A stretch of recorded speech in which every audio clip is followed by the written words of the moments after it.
Thank you very much. It's a treat to be back here at the Y. It was 25 years ago I was on this stage. Hasn't changed much. For Bay Ridge, Jerusalem, it's great to be back here, Dove, for the second time with you. You know, I was thinking as I was coming up to New York today, how contingent life is. 10 years ago, this Christmas, this Hanukkah, I was in Aspen, Colorado with my family, and I realized I didn't sleep well the night before. And I was about to go skiing. I did something I've never done. I said, I need a Starbucks before I go up. I go into the Starbucks next to the lift. A friend of Dove, Seidman, is there, Murray Hittery. Mm-hmm. And he says, you're Tom Friedman? I said, yeah. He said, hello, where are you from, blah, blah. Meet my friend, Dove Seidman. So we start talking. What do you do? What are you interested in? Let's take the lift up. Now, the lift from the base of Aspen Mountain to the top is exactly 18 minutes. 18 minutes and 10 years later, we haven't stopped talking. Yeah. What if I had a better night's sleep that night? So it's interesting because I had just written The World is Flat at the time, and Dove was working on his book, How? And we quickly realized that these two books really meshed perfectly. I was arguing that the world was flat, and Dove was arguing that in a flat world, suddenly you can see farther, deeper into institutions, into leaders, into other people, and they can see into you. And in this world, they can tell the world what they see in you without an editor, a filter, or a libel lawyer. And Dove said, that's why my book is called How. Because suddenly how you live your life, how you run your business, how you treat your employees and your customers, how you say you're sorry or don't say you're sorry, is going to matter more than ever. And I told him a story then, I don't know if you remember. I had been teaching up at Harvard for a semester. I was flying home from Logan Airport one day, and I was at the USA Air Lounge at Logan Airport, and I went to buy a magazine. I took some magazines off the shelf. I walked to the counter to pay, and a woman came from another direction. Honestly, I thought I got there first. But I put my magazines and newspapers down, and she said to me, excuse me, I was here first. And she looked at me, I know who you are. I said, ma'am, can I buy your magazines? Can I shine your shoes? Can I buy you dinner? Just don't tweet about me, blog about me, or light me up on YouTube, okay? Because it's a how world. It's a how world.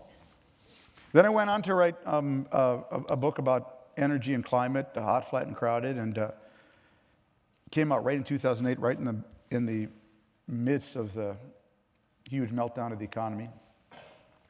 And I called Dove, and in a long conversation, we realized that 2008 was really a critical moment. It was a moment when both the market and Mother Nature, the two biggest forces on the planet, sent us a signal that we were growing in an unsustainable way.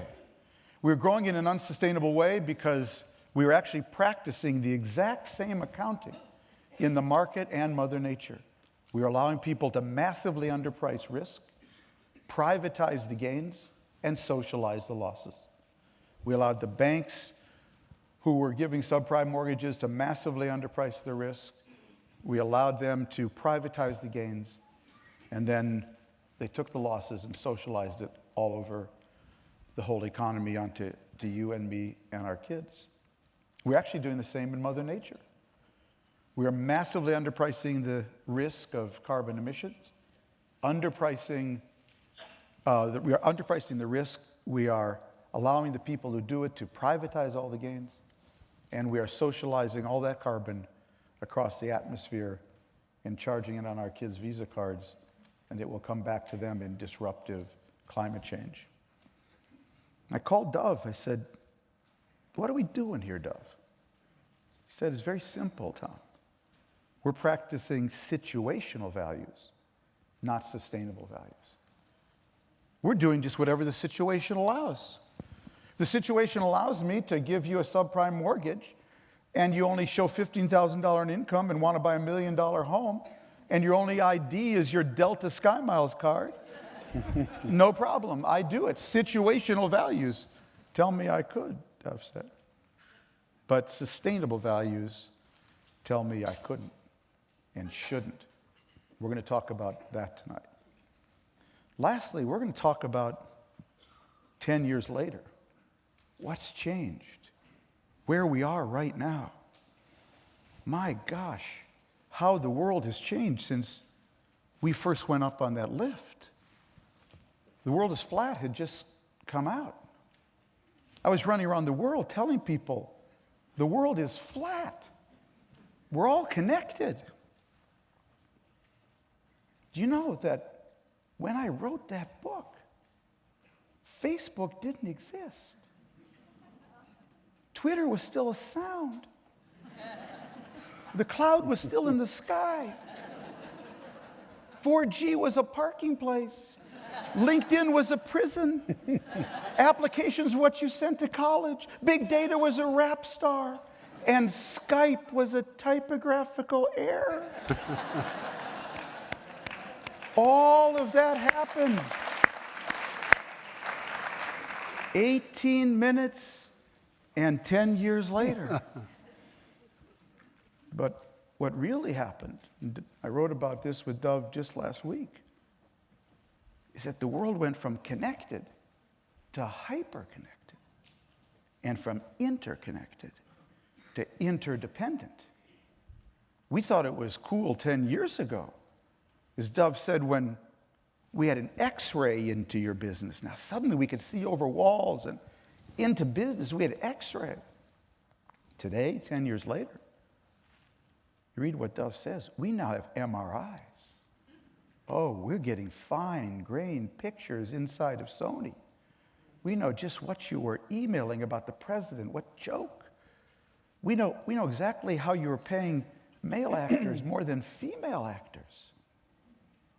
How do we sort through all the stuff now that's being spilled out on the sidewalks by people with an MRI in one hand and a megaphone in the other? That's really scary. But before we attack all of those issues, and Dove's been a tremendous teacher of mine. I'm so looking forward to this evening. I want to share with you, we had coffee again this Christmas, just a few weeks ago, in the afternoon, at Victoria's Coffee Shop in Aspen. And Dove was 15 minutes late. It's late. And I said to him, what I now say to everyone who is late to an appointment with me. Thank you for being late. Thank you for being late. I got to sit here, think, notice the people around me. I got to, as you would say, Dove, I got to pause. Why is pausing so important now in the world that we're going into? I love the setup. We're about to speak about behavior, and the first story is how I misbehaved and came late. Thank you. You can at least share with these wonderful folks that I said I'm sorry for. You did it. You paid for the coffee. And I paid. Anyhow, Tom, I've learned as much and then some from you. And it's profoundly special to be back here 5 years later. And we haven't stopped talking. And it's been a real joy. And I cherish all the wisdom I've gained. You know, the world has changed in ways where we have never needed to stop and think and pause. You know, an animal can be biologically alert and aware of his or its surroundings, but only a human being can uniquely be conscious of the effects of a tweet, a Facebook post, an email, how our behavior affects somebody else. The world is so interdependent that we've never needed to find our pause button, to activate it and use it not just in the holidays when we're escaping life and relaxing, but we have to have it on at all times. Now, Ralph Waldo Emerson said that in each pause, I hear the call. Only when we pause can we reconnect with our values, with the principles and beliefs that are going to animate us in this situation or for the rest of our lives, when we can rethink and reimagine a better path. Elie Wiesel recently was on this stage, the 180th time, and he says that human beings are at their best when we feel deeper and think higher, and we've never been in a world where we need to feel empathy and sympathy for another from a deeper place and think and imagine higher order solutions. What we're doing tonight, ladies and gentlemen, is having a collective pause. The world is throwing things at us that we need to pause and forge meaning and make sense of. You sent me a New Yorker cartoon this afternoon. Shows a big billboard on a highway. It said, "Stop and think." And then it says, "It really kind of makes you stop and think." And anyhow, it's the world, the blaring noise of what's coming at us. FOMO is a concept for fear of missing out. The information, the things we're seeing that we've never seen before. An NBA owner utters words to his girlfriend in the privacy of their home in a lover's quarrel, and we get insights into unacceptable racist attitudes, but nonetheless, without pausing, Magic Johnson takes to Twitter and says, "I will never step foot in Staples, the arena again," and a tsunami of moral outrage hits us, and the rest is history.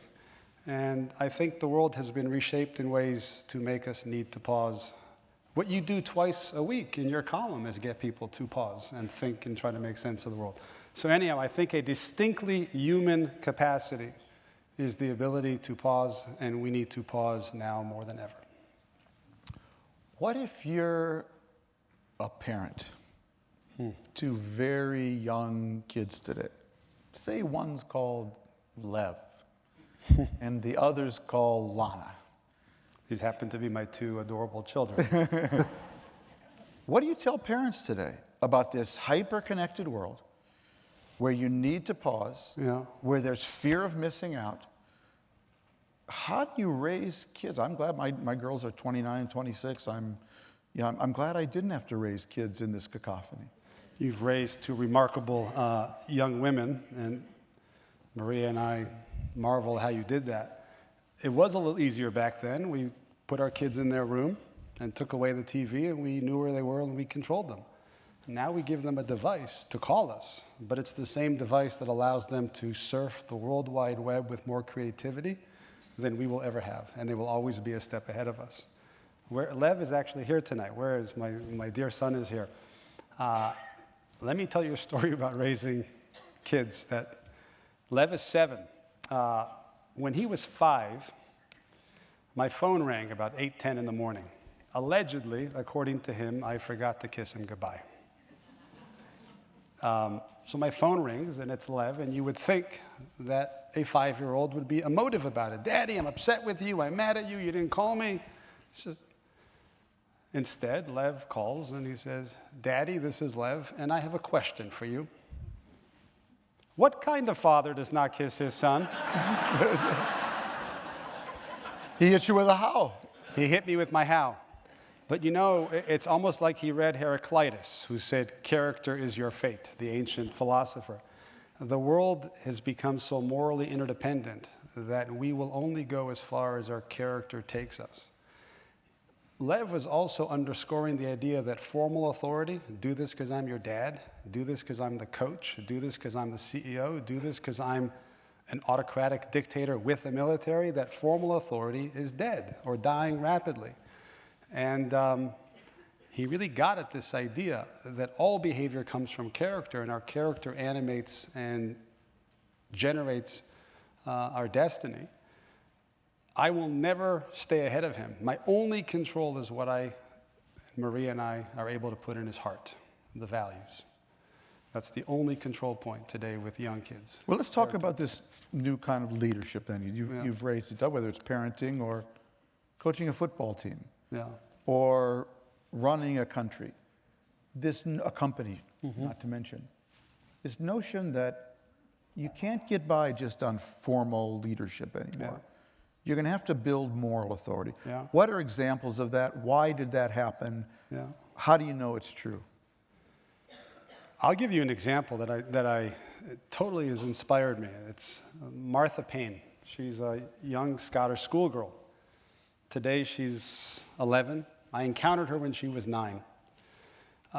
She did not think that the food in her school was sufficiently nutritious or tasty, but we know that British cuisine is somewhat of an oxymoron. And she convinced her father to let her bring his camera to school, and she took photos of the food and started blogging about it. What do you think the school did? In a wonderful act of formal authority and command and control, they went to the school board and got official permission to shut down her blog. So Jamie Oliver, the famous chef, started blogging on her behalf. 1 million other kids started to follow her blog. They now are serving gourmet, nutritious food at the school.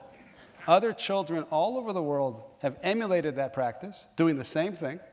They started a foundation which has raised money, and the extra money goes to malnutrition kids in Malawi.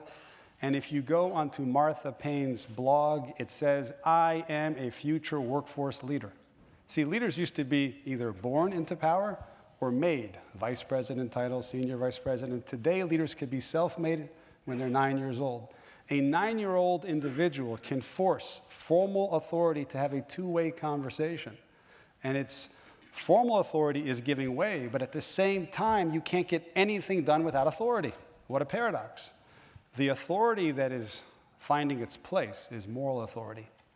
Let's do this because we share a set of values and beliefs. Let's do this because you trust me. Let's do this because it's right. Nelson Mandela had more moral authority in his pinky on his deathbed than most people in power really have. And there are so many other young girls. One of them got the magazine 17 to sign a pledge that they would never Photoshop again.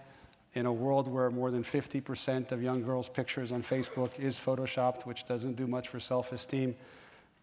You mentioned coaching. I love the NFL, football. We can talk about the journey it's on to better connect with society's changing norms. There has not been a Super Bowl won in the last 7 years by a traditional command and control dictatorial coach. There hasn't been a major championship in World Cup soccer, European soccer, basketball won with our traditional stereotypical conception of a coach. Coaches who see their players as just X's and O's lose. Coaches that foster a culture in the locker room in a world where the locker room is no longer locked. It's seen by everybody.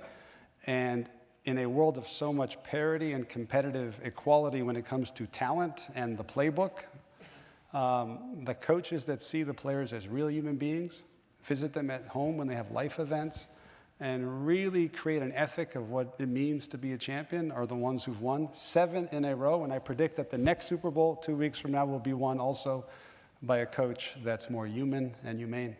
Well, let's go from football. I want to stay on this leadership question. Yeah. I think it's very important.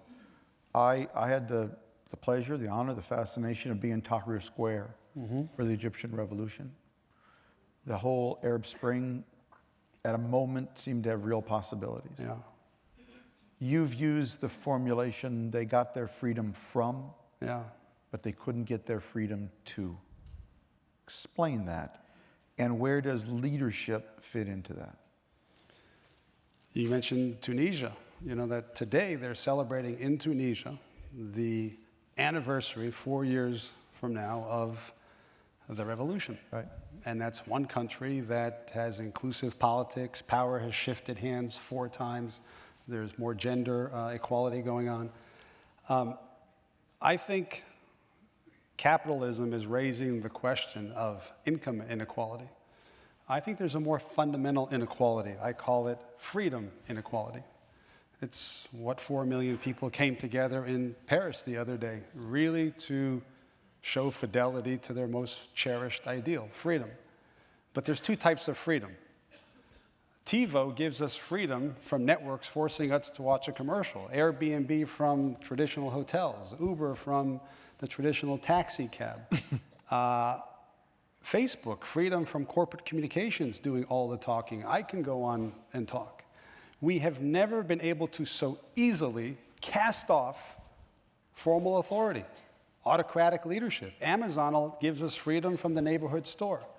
Egyptians in 17 days got freedom from Mubarak, but then they got Morsi, and then they got the military. So freedom from is created by casting off hierarchy, autocratic authority, anything top down. And because the world is so connected and people can so easily come together and join forces, it's easy to cast off because technology and communications technology has made it so. But the freedom we cherish is not freedom from. That's created through revolution, casting off. The freedom we cherish is freedom to pursue happiness. That's in our Constitution. To be yourself, to use your pen and draw a cartoon. Freedom to innovate and fail and not get fired. Now, freedom from is created by casting off structures. Freedom to, since the beginning of time, has only been enabled with shared values, a sense of purpose, governance, norms, laws, and institutions that not only protect it and enable it, but leaders that inspire it. And I think the world is changing today so fast that for the first time, so many people have all this freedom from, and they're saying, wait a minute, I have freedom from, but that only makes me truly appreciate that I don't have the freedom that matters most. Freedom to be myself, to speak my mind, and pursue a meaningful, happy life. Which has to be undergirded by shared values, institutions, and rights, which they have not been able to forge. Yeah. Charlie Hebdo, French satirical magazine. They had freedom to publish satirical articles about the Muslim prophet Muhammad. Yeah. Right thing, wrong thing, we know the reaction to it was wrong, mass murder. How do you put that Paris event through the lens of everything we've been talking about here now? So if I could, I will speak to it, but I want to just take one step back and make a comment on the world. As you said earlier, the world has gone from connected to interconnected to hyperconnected to interdependent. We need to say something about interdependence. David Hume, the moral philosopher, said that the moral imagination diminishes with distance, meaning as distance increases, the moral imagination decreases. The corollary, it would follow logically that as distance decreases, the moral imagination increases. The interdependent world is a moral reality. It's not the old world sped up, just changing. It's been reshaped, and it's been reshaped faster than we've reshaped ourselves. A world in which we rise and fall together, a world in which we're all in a global, crowded theater, if you will, to use Oliver Wendell Holmes' formulation. A world in which any one person can affect so many others so easily and profoundly, so far away in ways he or she could not before, is a morally interdependent world. It's a world where Tunisia was started by one vegetable vendor and 7 friends with cell phone cameras. It's a world where one banker can lose $2 billion and wipe out bonuses and introduce volatility into the world, and he did it at his desk, right? It's a world where it's no longer planes flying into our buildings, but few folks in Korea hacking our safeguarded institutions from very far away. So we first need to come to grips with the world we're living in, and it's a moral world. And when you're living in a moral world, where the moral imagination is awakened, you need to pause more, because just because our moral imagination is awakened, we're seeing moral outrage. Because now we're watching videos, and people care about what they can see, and they can care more about what they can see in full color. So morality is awakened, but when do we get moral sense and sensibility and equanimity and moderation and thoughtfulness and judgment as opposed to outrage? Now there's 2 ways to think about it. We cherish democratic societies, and democratic societies are about what you have a right to do. You have a right to say what you feel like saying, as long as it's not insightful to violence, etc. There's some limitations. But Supreme Court Justice Potter Stewart said, there's a difference between doing that which you have a right to do and that which is right to do. And in business, many bosses would tell people, there's a difference between doing the next thing right and the next right thing. I think we've been in a world which has been largely about rights. What I have a right to do, I can spend $5,000 without getting my boss's approval. We've been very fixated about what we can and can't do. The interdependent world is about what we should and should not do. And we need to find a way to harmonize our rights, what we can and can't do, and what is right, what we should and should not do. So my view on the film that started the hacking is you have a right to make that, you have the creative freedom to make that film. I don't think we should be making films about sitting national leaders, even if we are totally against them, with their head blowing up. Probably a dumb film to make. I wouldn't make that film. If somebody makes it, nobody should go after them in a physical way. You have a right to be protected, but it doesn't make it right to make that film. And I think we need to get better at having the conversation between what we have a right to do and what is right to do, and find a better path. And the latter requires values. What do you mean it requires values? Talk about that. What you can and can't do, rules tell you what you can and can't do. You can't leave the food in the microwave, so people leave it on the counter. What is right can only be guided by what you should and should not do, and should is the outcome of principles, and principles come from values. And you said this earlier, there are two types of values. There are situational values that govern the situation. I can sell you a mortgage because I feel like it and I can, and I don't think I'll ever run into you again, and that mortgage will be packaged with 1,000 others, shipped to the East Coast, sent to Europe to be, let it bring down the Icelandic sovereign wealth fund. I'll never see you again. I can do that, so I will. And I think we scale the society based on rules, laws, and regulations, which are largely about what you can and can't do because the world was vertical. It was less social, less personal, less horizontal. As the world becomes flat, and you've helped us see it as flat so powerfully, as the world becomes flat, we need that which allows us to govern things interpersonally in relation to others.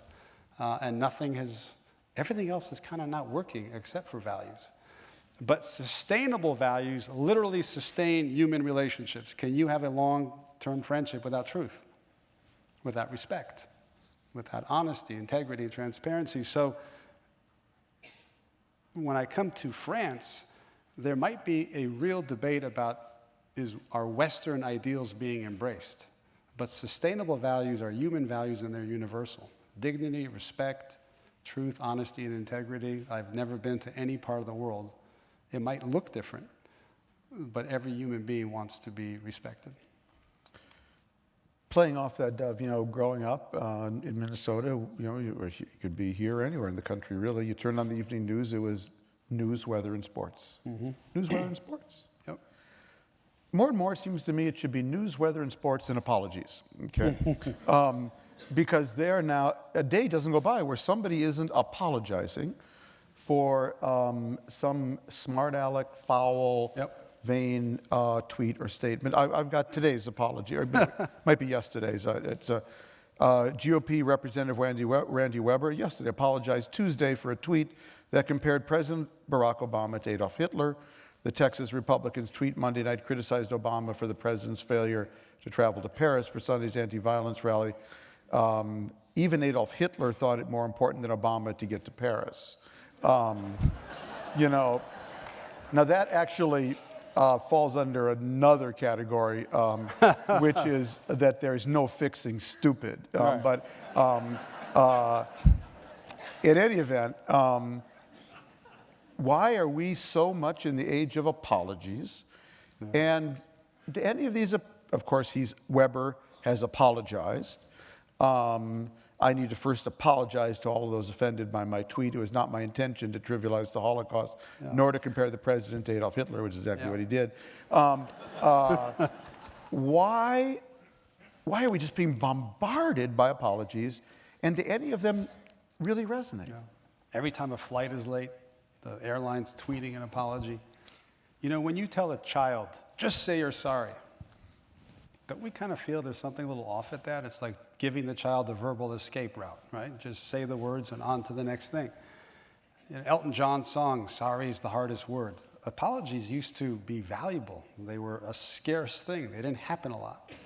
I think we've created an apology epidemic. We've cheapened it.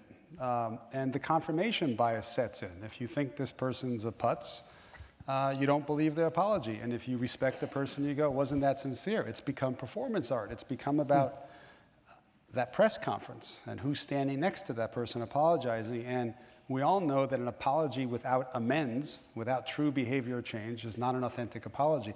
I actually approached the New York Times, and last year I said, you have a corrections corner, an obituary section, and we launched an apology project where we have been crowdsourcing and letting New York Times readers vote on the authenticity of apology.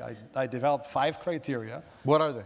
It has to be therapeutically painful. You have to feel some pain because your consciousness is animated by a conscious. You can feel that you've deviated from some principle that you hold dear.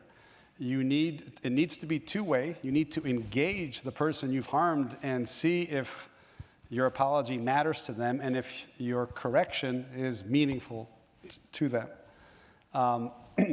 You need to do not just a fiscal audit and the pros and cons of saying you're sorry. You need to do a moral audit. How have I veered and drifted from my principles? But finally, there needs to be a transparent, explicit commitment to behavioral change.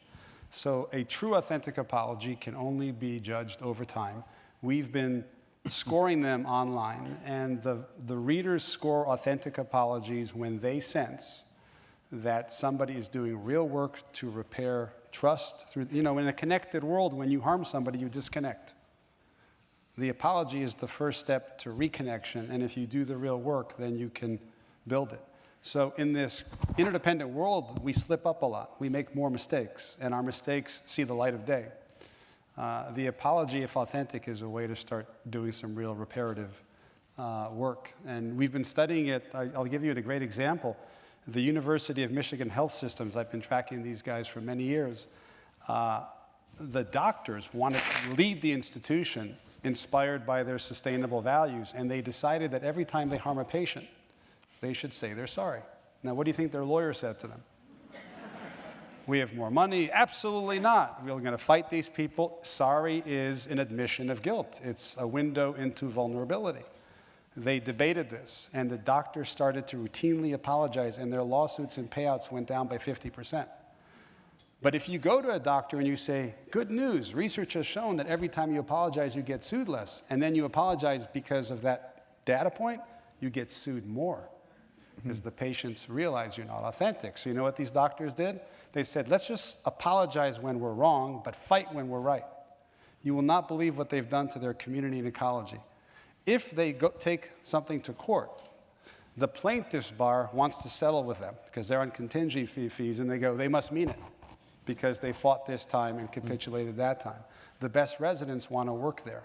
And there's so much comfort apologizing for mistakes in patient treatment that now doctors are apologizing to each other for being late, as I was, to a surgical procedure, et cetera. So the apology could be a very catalytic journey you go on to just make things a lot more ethical, but better nonetheless. We've seen this in this particular year, Dov, with a new client you've been working with, the NFL in particular. Yeah. We had the Ray Rice incident. We had the Adrian Peterson incident. Both apologized. How is this starting to affect the sports world in general and an institution like the NFL in particular? Yeah. So, and Greg Aiello is here from the NFL, and I should just share that I've had the privilege to address the owners and work with the NFL. Leadership is, as President Clinton says, is not about headlines. The headlines of the NFL is the full spectrum of headlines because they're such on a pedestal. There is no sport that is so emotionally evocative, provocative, and capturing. Let's face it, the NFL is a metaphor for so much of life. People do come to work on Mondays with a sense of hope that anything is possible because what they saw Sunday afternoon. They talk about blocking and tackling and calling timeouts. They talk about freedom and constraints, coming through this little hole and then running for daylight.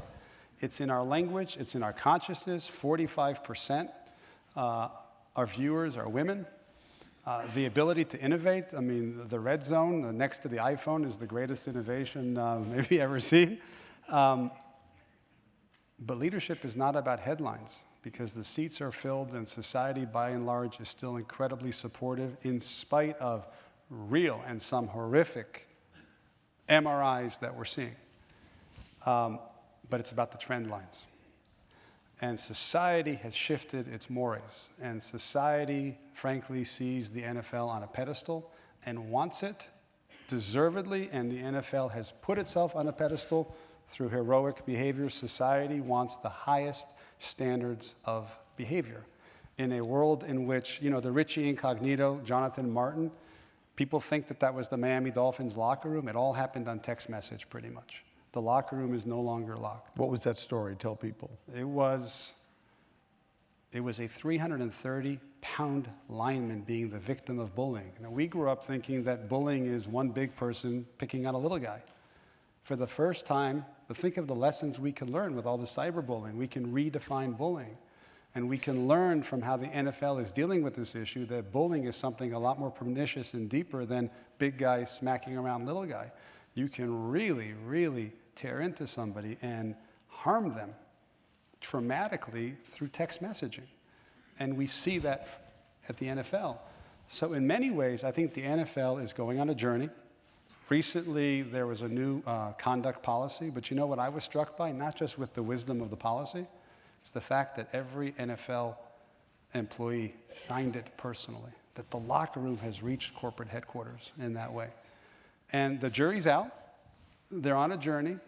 There is this notion that carrots and sticks and fines and penalties are insufficient to the task, and that fostering a culture of respect where an African American player gets up during lunch and sits next to a white player, vice versa, fostering a culture of respect is really going to determine how far the NFL goes. In a world in which the players are no longer behind a mask, they're tweeting, we know who they are. So they're out in front, and we're having personal, social relationships with them. So I would watch the NFL, because how they're tackling issues, most corporations are going to have the same issues. The same issues. And the last thing I'd say about NFL, which makes me optimistic, football is about winning. It's about peak performance. And they've been able to tie culture to winning, not just to staying out of jail and avoiding the bad stuff. You know, you tell a child to behave right after a child misbehaves. He was let out of prison early for good behavior. We used to have a very defensive relationship with behavior. Now we're starting to see that behavior is the source of winning and performance. And behavior has gone on offense. It's the source of competitive advantage. It's a source of value creation. So you can outbehave your competition.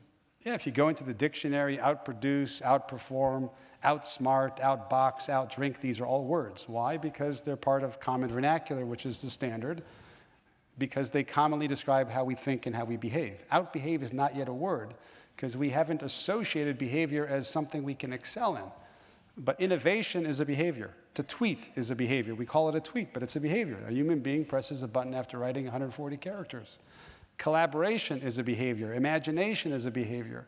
So what I mean by behavior are all the ways in which we show up, we think, we act, we treat others, and it's now the source of competitive advantage in a world in which what you do still matters, but it only keeps you in the game, and your competitors can reverse engineer you in 6 hours and no longer just in 6 years. But how you do it matters so much more. It's always mattered, but it matters more than ever, but more importantly, it matters in new ways. And I don't know if you've noticed the advertising. Corporate marketing departments are paid, Tom, to put their finger on the social nerve. That's what they get paid to do. Where is society going? Where are consumers? And we're in this time right now where there's a complete disengagement crisis. 7 out of 10 employees are disengaged on the job. Worldwide, $400 billion of lost productivity. 2 out of those 7 are so disengaged that they're actively sabotaging their company. They're on Facebook saying nasty things as they're looking for a job. 7 out of 10 consumers are disengaged, citing broken promises by brands. We've had the lowest voting turnout since World War II. Citizens are disengaged, citing distrust of government officials and government. Consumers, employees, and citizens are utterly leaning out, disengaged from the institutions that they're part of. Isn't that leadership malpractice?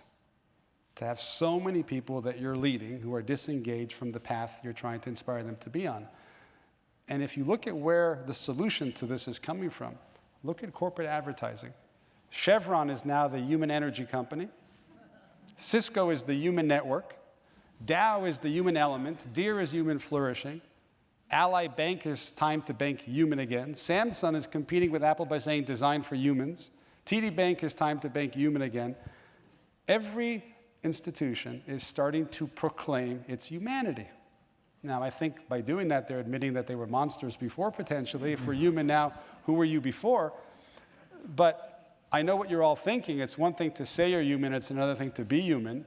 But it's the beginning of the journey to translate the proclamation of humanity into organizational practices, leadership, and individual behaviors. But we need to take stock of the fact that more people realize that we're in a new world, and we need to be human to win with humanity. So before we go to questions, though, let's talk about the most important leader in this land, Barack Obama, President Obama. Given all you've said tonight about moral authority and formal authority, about leading through people, not over people, President Obama has 2 more years to go, almost exactly. If he were here on stage tonight, say, Dove, I got 2 years left of my presidency. I've made some mistakes. Yep. Feel I've got some achievements. I've listened to you. The world's being reshaped. Yep. I've been in the middle of it. I got 2 more years on my journey. Give me some advice on how to spend these 2 years. What would you say? Not easy. And I don't say that facetiously, Yeah. you know. This was an unrehearsed question. Yeah, no, I know that. You always do that. You know, one thing I've seen in business and in sports, it's so much about winning and peak performance that there's a receptivity to new ways. And, you know, competition comes from the Latin word competare, which means to strive together. It's not zero-sum. You know, it's the veteran player helping the rookie, even though the rookie could take his job one day, and it's a team with those veterans are the ones that win. Business and sports and the military have figured out that collaboration, connect and collaborate, is how you win today. In politics, saying no and blocking and having some gridlock is actually rational. And they're just 10 to 20 years behind. It's a food fight. It's an uncivil food fight. So I look to business, and business has figured out that collaboration is the source of winning. Politics is still in the dark ages where confrontation and saying no is still how you win. And until we have those with moral authority who can transcend that. Who can elevate. But let me give some advice. Isn't it interesting that Barack Obama's party got trounced in this last midterm? And they ran away from him. Yeah. And yet, it's after such a defeat that he found a voice. Look at what he did with Cuba, or immigration. And what I found interesting about immigration in Cuba is he framed Cuba in terms of truth. Our policy towards Cuba was about regime change. It's been 50 years, we got none of that. Let's be humble, didn't work, try something new. Let's engage, and he said this explicitly, with our values. Now, they might let us down. It could turn out to be a fool's errand and a foolish thing to do. He framed it in terms of values. Today, 53 of the prisoners that were promised to be released were released. We're on a journey with Cuba. We're in an interdependent world. We're going to rise or fall more together. I think that approach between us and Cuba is a healthy interdependency, because in an interdependent world, there's only one strategy: to forge healthy interdependencies. So we rise and don't fall together, and you do it with values. I think that's a better approach than what Putin's doing with Ukraine. We got a neighbor, hasn't worked this way for 50 years. Let's see if we can get on a path together. His approach to immigration also found a values-based voice. He framed it all in terms of ideals. And the last thing I would say, I think the last president It was JFK. When he said, let's go to the moon, it inspired us. But when you look back, what was more inspirational about it is that he said within a decade. He might be the last president to say, let's do A, B, and C, and it'll take us 10 years. In other words, longer than my term. And I think we now know that our problems and challenges are much bigger than one term or even 2 terms. Trusting the American people with the truth of that, here's the plan.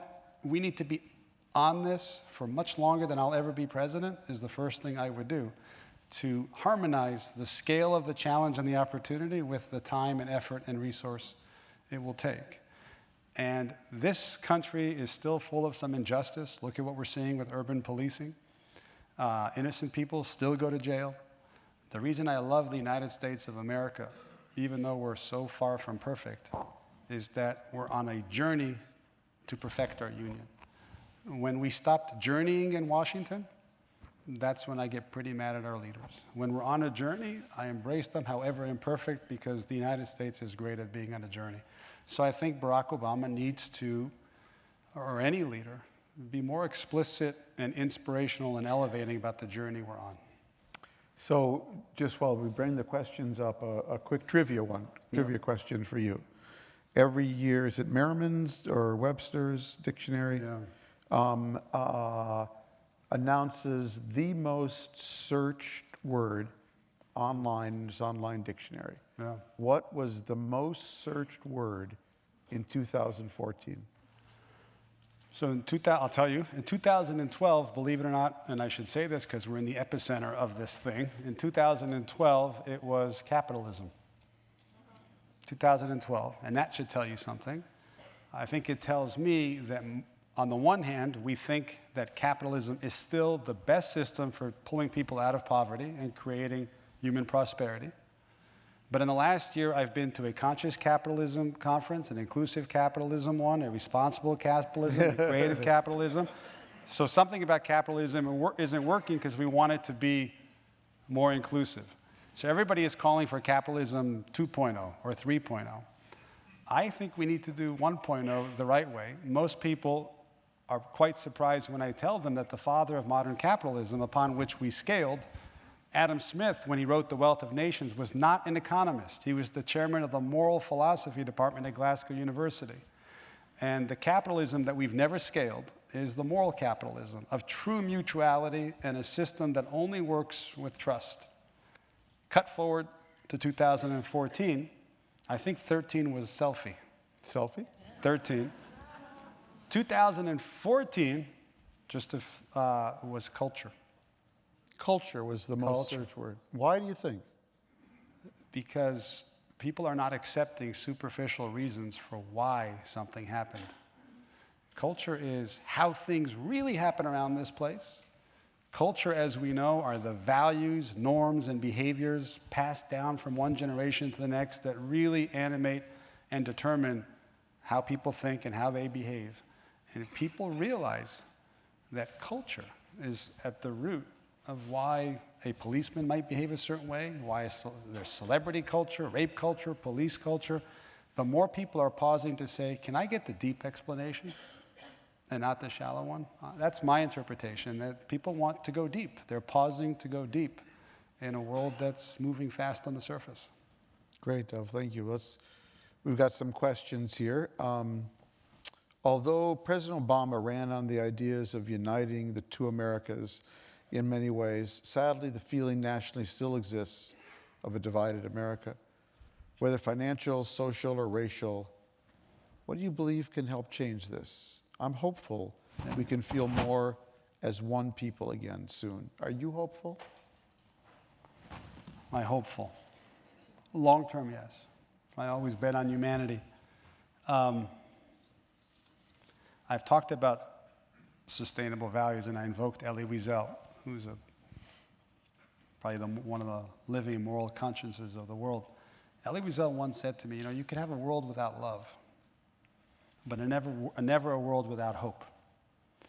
And I grew up in the business world where one boss told you, hope is not a strategy. Anybody here ever hear somebody say, hope's not a strategy? Give me a plan. Hope is not a strategy.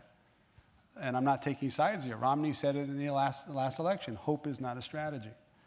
And when people say hope is not a strategy, they're pretty much saying that through analytic work, superimposing budgets and plans and controls, we can preordain and then go execute and implement the future we want in a linear path. And when people are not filled with hope, they despair, they disengage, and we have a disengagement crisis, and they lean out. So even though hope is not a strategy, without hope there is no strategy. And I think the ultimate responsibility of a leader today is to not be their hope. Nelson Mandela in South Africa was explicit. I am not your hope. My job is to put hope in you. So leaders have to be purveyors of hope by giving people a journey that elevates them onto something that's worthy of their dedication, etc. So if you ask me if I'm hopeful if more leaders purvey hope. And you purvey hope by behaving in a trustworthy way so people can stay connected with you, but then enlisting people in enterprises worthy of their time, effort, and loyalty. So well, I'm hopeful if we do the work. I think that the evidence of that is the fact that not only did the president's polls improve after the midterms when he made the decision on immigration, on big deal with China, on Cuba, but you could feel, you could really feel the country is so tired of being deadlocked. The country, as you were saying, it really wants to be on a journey. Are you hopeful? And what makes you hopeful? Drugs make me hopeful. I got a drug for you. That's right. I actually do. Yeah. Do you know that only in 11% of organizations are they high trust? All the disengagement and lack of faith in leadership comes because of low trust. Do you know that trust is a legal performance-enhancing drug? True. When somebody trusts you, a neuromodulator, oxytocin, is released in their brain, and whatever makes them disconnect from you and leery of you subsides, and they lean into you, and they get into virtuous cycles of trust reciprocity. So trust is the best natural. But tell me what makes you hopeful. Well, I'm hopeful, though, when I see people surprise me. You know, surprise me for better, not for worse. I had the opportunity recently to visit Camp David, not with the president. It was a tour with someone in the administration, and you have the pictures there, Begin and Saddam and Carter in one of the cabins.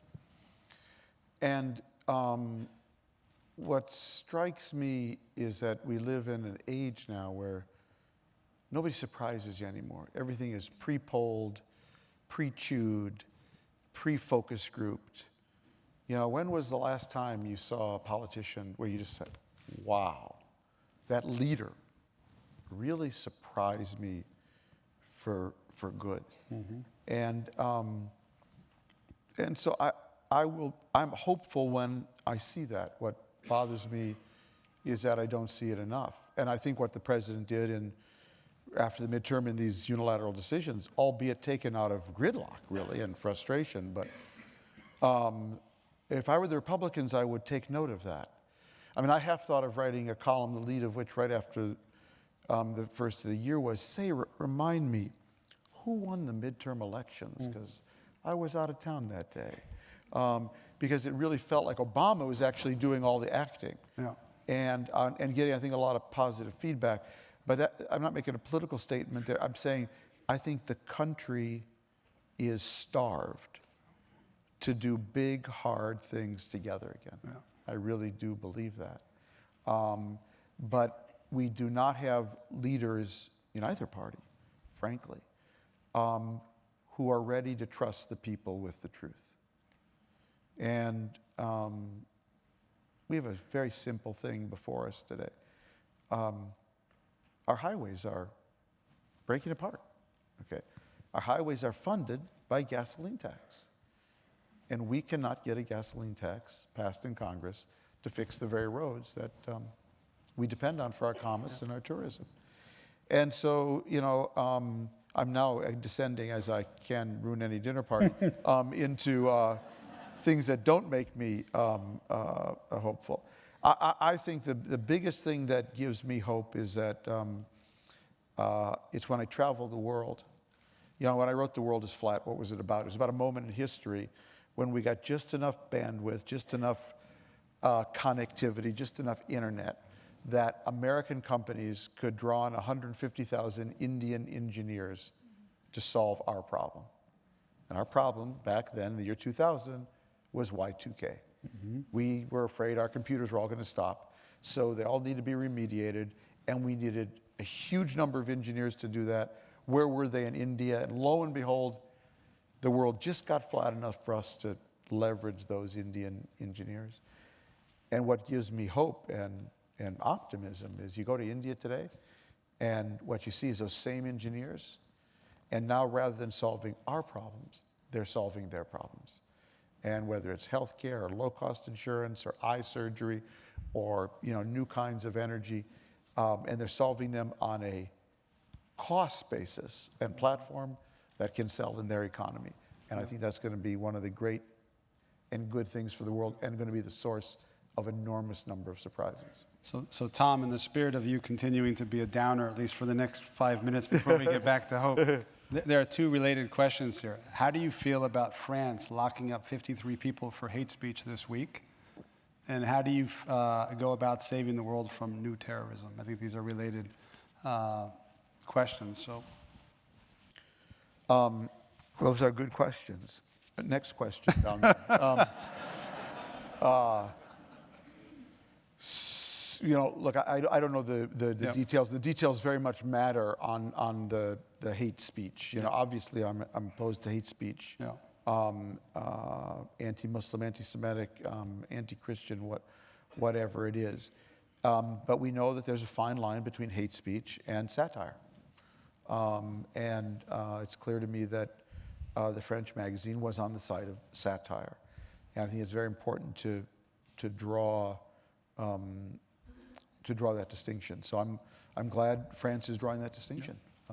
What was the second question? Law can get to intent. I mean, what was clear about the cartoonists who were tragically murdered is their intent was, they went after everybody, right, but their intent was not injury. Their intent was creative expression. Yeah. Now, we need to develop more empathy to whether, even though that's your intent, if you have knowledge that it's causing something else, how do you think about it? One thing I wanted to also point out, so they locked up 53 people. I think 4 million people coming together in the name of freedom gives me a lot of hope. But then I learned that quite a few Muslim students did not stand up in school in a moment of silence. So they were neither. They did not condone the terrorists, they were against them, but they also did not go all in with those who came together and stand with them. And I think France is going to have to take that 10% and find a way to integrate with them. And then when they do that, I think they can get healthy. But to me, that's the rub of it. Well, you have a huge challenge there because in America, our immigrants, for the most part, you come to America, you sign up for an idea. I mean, you literally have to ultimately become a citizen. You take a test that you understand that idea and its values. And in Europe, so many of their immigrants came there for a job. Or were born there because their parents came there for a job. And that act of voluntarily signing up, and there it's not an idea because these are old cultures. You can't exactly you can't legally become a French citizen, but a true Frenchman or Frenchwoman is much harder. And I think that's going to be a real challenge for Europe.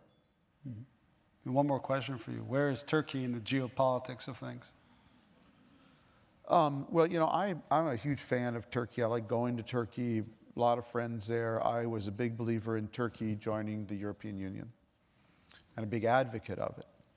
And I even wrote a column back then when that was an issue that if the EU won't let Turkey in, we should bring Turkey into NAFTA. Yeah. Because I thought it's vital that Turkey be a bridge between European Christendom and the Arab Muslim world and not a ditch.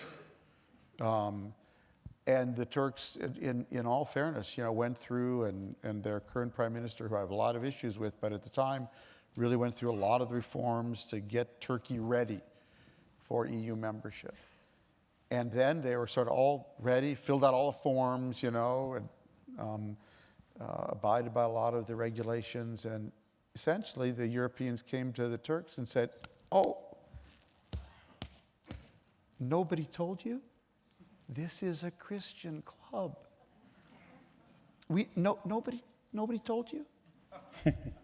And that hasn't gone down well. Yeah. I think it was a big, big mistake.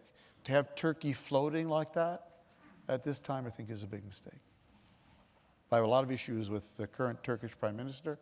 He's a classic case, like Putin, of a leader who stayed too long and cannot distinguish anymore his interests from the country's interests. But that's what you have. Now, I want to come back to an issue you and I have discussed before, and it's not on geopolitics, but it's on everyone here who has a job or has a kid in school worrying about getting a job. And, one of my lines is that in this age of robots and machines and software, average is over. Everyone's got to find and define their extra. And we were talking at dinner tonight.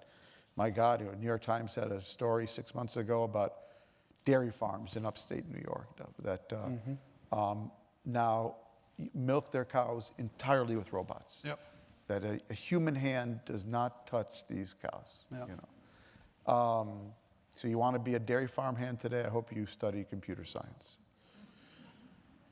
So what's basically a lot of parents here, a lot of grandparents, a lot of young people, I hope. I can't see, but I hope. You've talked about that we've gone from the age of working with our hands to the age of working with our heads to the age of working with our hearts. Yeah. You mean I'm going to be able to get a job with a good heart? Yeah. Really? Yes? Really? Yes? Really? Yes. Well, here's what I mean by that. Yeah.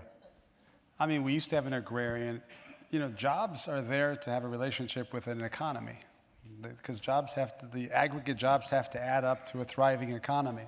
We were once in an agrarian economy. Then we went to an industrial economy. And in the industrial economy, we turned human beings into quasi-robots. Show up on time. If you give me enough carrots and sticks, I could get a human being to try to be like a machine, to put this peg in this hole over and over and over again.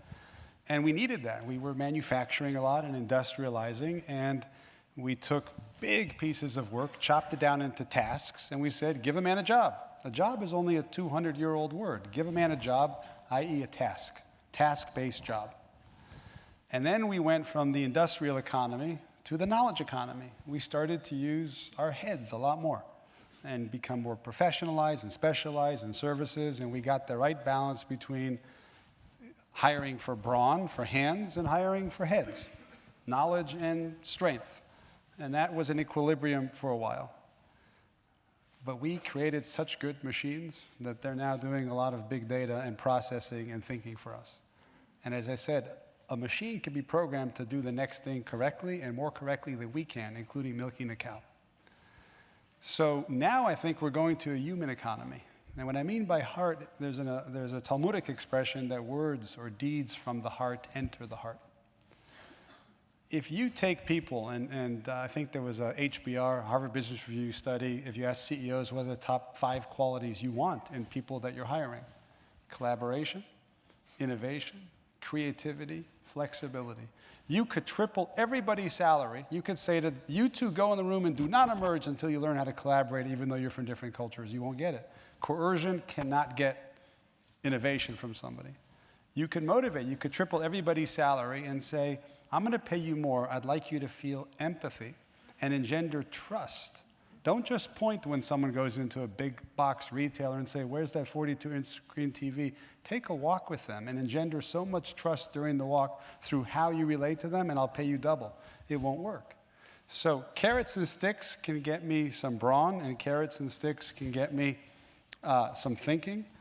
But the kind of behaviors that we now need from people today, innovation, imagination, collaboration, resiliency to bounce back, can only be inspired. And there's only 3 ways to get another human being to do something. You can coerce them, do this or else, or you can motivate them. If you do this, here's a little extra. And they have their place. Inspiration, the first 2 letters are in. And what's in us? Values, beliefs, a sense of purpose and mission. And structurally, inspired leadership, inspirational leadership, and inspired behaviors, like collaboration, etc., are now the source of how people are going to create value. So I think we're in the human economy. I think we're going to replace jobs with, I don't think we have a jobs crisis. I think we have a jobs crisis, but we have a careers crisis. Too many young people do not, 63% of people in a CNN poll just said that the American dream is an impossibility. That's a careers crisis. Too many young people who do not think they're on a path to have a better life than their parents. So I think that we need to get through this transition period. It's time to declare victory. Let machines beat us at what they do best. And let's get back to what we do best. Pausing, thinking, imagining, working with others, and inventing solutions to problems that a planet that's marching towards 9 billion people have yet to even fathom. So I think there's a lot of work for humanity, and we should see machines as our partners. Let's use machines to advance us. So let's close by me turning the question around to you. These good people have come out on a cold winter night. They've paid good money for a ticket. What can you send them home with that is hopeful? That I haven't said already? No. Exactly. Exactly. What, whether they're parents, Yeah. whether they're bosses, whether they're young people, Yeah. how do they get their hows right for the world that we've defined here tonight? We're very innovative. We innovate in the how. There's a donut guy that put a tray of loose change, and he told his customers, make your own change. And he created so much trust that he's outsold the donut guy across the street that was standing there counting change. It's the rock band Radiohead that trusts its fans to pay what they thought the music was worth, and they made more money. They made more money than the first 4 albums when they put a price tag on it. We can bring our innovation agenda to how we relate to others. It's not static. We can innovate in how we lead and how we hire for character, not just talent and skill. So we can take our creativity and innovation. We could even go to a meeting and not say what's on the agenda, but how are we going to connect and collaborate to make some progress. But there's 2 pieces of prescriptive advice I'd give. One is to have a better marriage with machines. I'll tell you one story and then we can just to wrap up. We were on a panel last year with Mark Benioff, he's a very philanthropic CEO and doing wonderful things with Salesforce.com. And it was really about how technology is giving us a sense of hope. And he held up his Fitbit. And this story has been covered in the press, which is why I'm comfortable talking about it. He held up his Fitbit and he said, you see this thing? It measures everything I do. My dentist knows when I'm brushing my teeth. And you will not believe what this is doing. And then he talked about Michael Dell. He said, Michael called me the other day and says, Mark, I noticed you haven't moved in 3 days. How do you know? How do you know I haven't moved in 3 days? Because you haven't moved in 3 days. How do you know? Because I also have a Fitbit and I share data with you. Now, the audience started saying they felt this sense of positivity. And then you said, what do I make of this? I said, isn't it amazing that 2 guys living in different cities can root each other on? And Mark said to him, I had the flu that day, so I was lying around more. But then you said, what do I make of it? And I said, there's Moore's law for technological progress, and it's linear. Every 18 months, our computing and processing power, doubles, and it creates more possibilities. But there were 30 people who did not pick up the phone who saw the same data. And in the end of the day, I thought that Michael picked up the phone and called him because he loves his friend and cares about him. So technology created the connection, but only humanity creates a deep, nurturing, long, and lasting one. And I think that we have to marry technology and humanity to get the solutions we want, and not to be over-deterministic to see that disruption is not an end in and of itself. Technology just creates possibility and connection. And when we take all the technology that's out there and the science, and we marry it to humanity, I think we're going to go to the moon again. And the last thing I'd say is, we've mentioned the word journey a few times. Would you agree with me, each and every one of you, that life is a journey? Yeah? I know it sounds like a cliche question, right? But life is a journey because it goes up and down. It goes up and down. It's curvilinear. It's paradoxical. We get lost, and then we find our way. You know, if you went to, say, Jack Welch 20 years ago when he ran GE and said, I got a plan. For the next 5 years, we are going to win, but we're going to go up and down, you'd get fired. We have fallen prey to this false ethic of linearity, that everything we do needs to become better and go up and down in a straight line. And linearity is killing us. We cannot superimpose linear paths in a curvilinear, volatile world where we're not having boom and bust cycles every 10 years, but every 10 days. If we embrace the ethic of journeying, it's going to be up and down. We're going to have to pivot. We're going to have to get resilient. We're going to have to measure progress and not bottom line.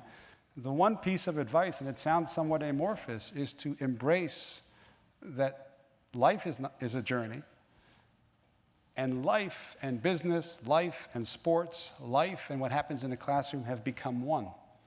And if life and everything else have become one because the world is so interdependent, then we need to journey in every dimension of our lives, because you can't just say life's a journey and the rest is a linear straight line.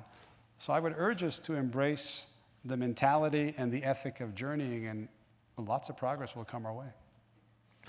Dov, thank you very much.